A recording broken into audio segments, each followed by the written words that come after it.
Okay, so I think it's time to dynamesh into the highest resolution with the polish on. So when we dynamesh, we will lose some details like eyelids and some kind of tiny details. So we will lose some details, but we will gain some general kind of like form. So the form will become kind of cleaner and more kind of maybe plainer. So let's do it and see what happens. So dynamesh with the high resolution. Yes, that's what we get. So the form becomes kind of very nice, very sculpture kind of strong stone sculpture like. But we lost some small details, and we want to turn off the polish to not to forget, and maybe restore some thickness of the eyelids, and then we can start subdividing and projecting. So I will add some volume to the upper eyelid because it's kind of lost its shape and power. So let's add some volume to the eyelid because it became very thin. A thin eyelid, it's not very healthy looking person. Basically, eyelid is mostly skin. So of course there is this tarsal plate inside, this cartilage plate, but most of the eyelid is created by skin. And when you get older, or if you lose some weight, or you get some health issues, then you start losing the skin thickness. The skin start to become thinner, and when it becomes thinner, then it gives this unhealthy kind of look to the person.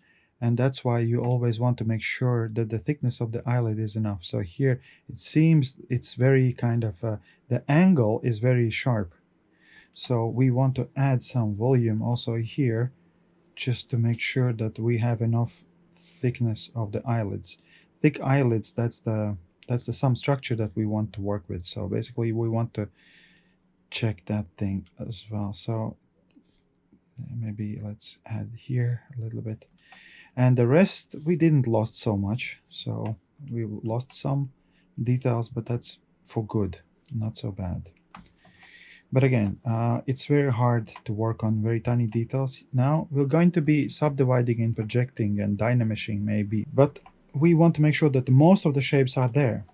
So I think it's time to subdivide it. But before we subdivide it, maybe let's dynamesh it last time.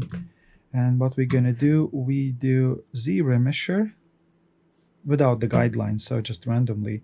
Let's see. Turn off the eyes. Let's duplicate, and we want to make sure that nothing else is on, so there will not be some interference when we subdivide, when we project. Then turn off the first one which we made a copy from. Then we go to project, not project but the zbrush, geometry, zbrush. Let's bring up the resolution and see what happens. Okay, we have some kind of very messy, but we will be zbrushing in future more, so that's okay. So let's subdivide it a couple of times. Let's say 4. How dense is it? So maybe even more. So it's going to be many millions. So some people don't have it's not millions, it's only 4 million. So some people have a weaker computer, so it might have a problem, so you don't want to subdivide it so much, but it's not big problem here. Then we turn on the original where we made copy from, and they both are on, and then let's project all. We go here, subtool, project, and project all, and make sure that there is no other active models and no hidden geometry. So polypaint data, no. So let's see what happens, how it will project. It's not the last time we doing this, so that's why the geometry is not extremely important, because basically in the end we can change the geometry, we can fix the with the create like smooth and beautiful topology. So I'm not a topology guy, so I'm kind of the lazy one, so I will try to survive what we have. Okay, now we copied the upper one is the which one we took the geometry from, and the lower one is which we projected on. We delete the upper one. And an advice is just to make a copy before you do this action, just make a copy. Okay, now we have projected our geometry. We have very nice smooth. We want to remember to turn on our symmetry, and it seems like that this is kind of good now. So let's fix the relationship between the upper and lower eyelid, because upper eyelid is kind of good now, but lower, because I pushed a little bit eyeballs inside, start to look a little bit too thick. So we want to make sure that they are not only individually good, but they also relationship between each other are good. So see, the upper eyelid is too small to the lower one, and we want to push a little bit inside the lower eyelid. Let's bring down the resolution, maybe even lower, and try to push it inside and see how does it look. It's kind of okay, but the thickness of the lower eyelid need to be restored. Well, it's proportionally smaller, but it still need to have some clear thickness. Upper eyelid crease. Okay, we have now good poly count to work on tiny details. That's really good. So here we have two elements. One element is semilunar fold. In anatomy section, I will have some videos to explain the anatomy of the eye. But now, just shortly, there's like this little fold here, which is part of the conjunctiva, basically this connective tissue that goes around the eyeball. So that's the only place where it's kind of visible. And then here, there is caruncula lacrimalis. There's this little kind of like a sometimes little bump, basically, like this. So these two elements create the inner corner of the eye. And then there is this kind of transition from the upper eyelid to the lower eyelid. Sometimes you can see all the way, but now probably it's not, no need to kind of show. Maybe let's bring it in some pictures and see how it is in real life.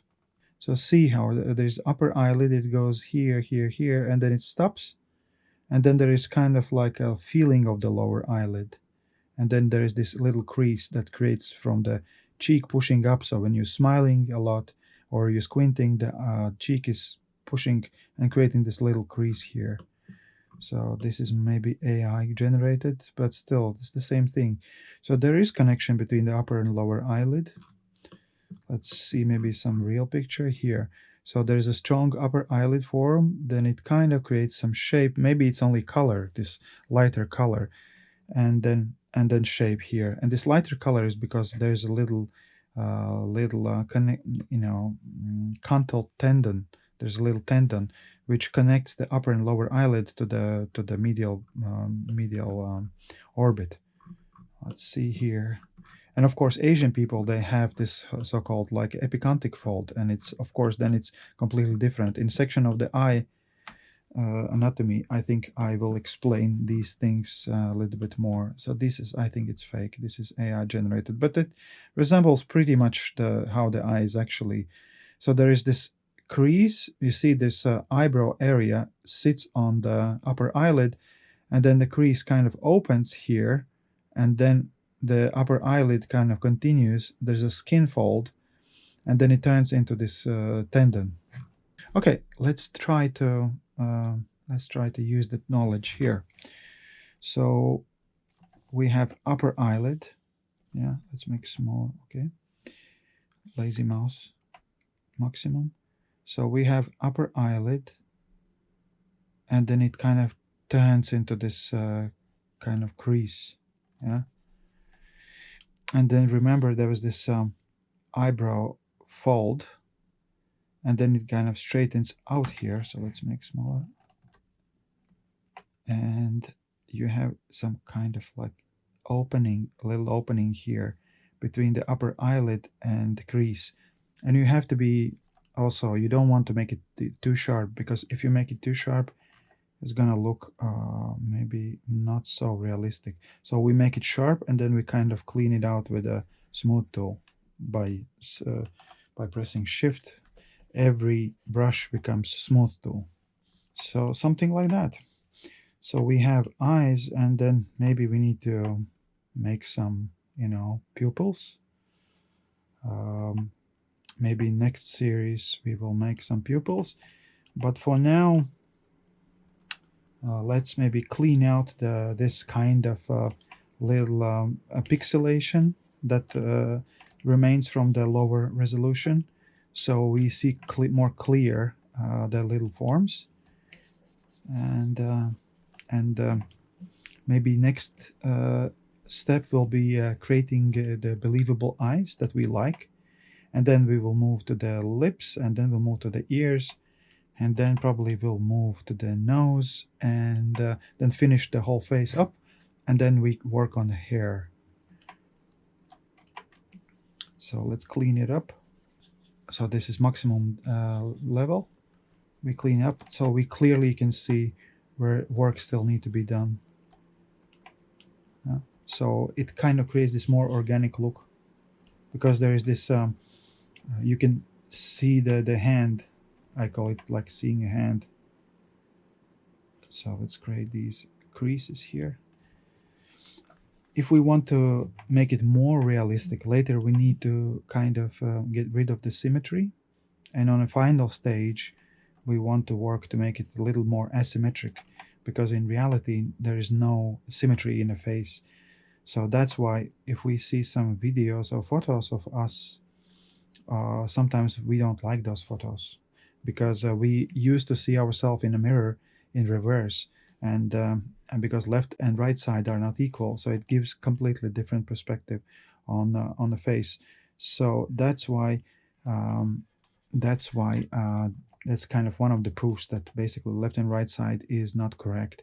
And if we know person with these two different sides, and then suddenly these both sides are similar, that's creates completely different look to the person. It doesn't we might not even recognize as the person. So let's fix the inner corner, and then the next step will be creating this nice eyes that we like.